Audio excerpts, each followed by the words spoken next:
this video, we will learn how to download Arduino software. So first, we need to open our browser. Then we need to search Arduino.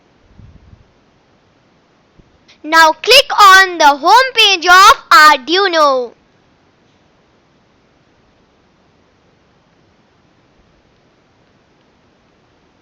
Now click on Software.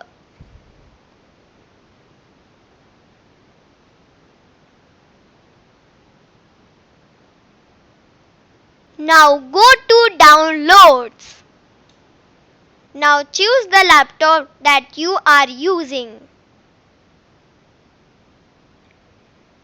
Now they will ask for donation. If no, just hit the download button.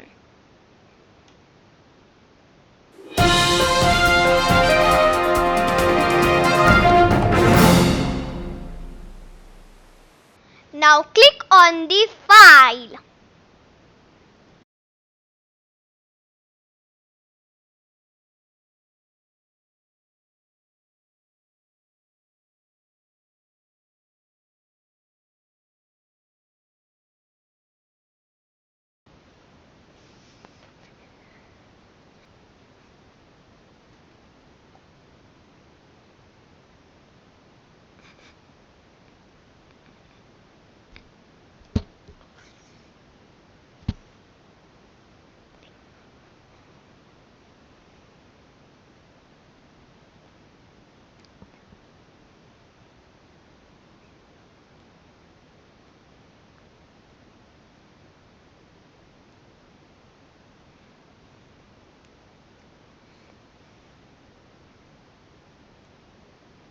Now you have installed the Arduino software. Bye. See you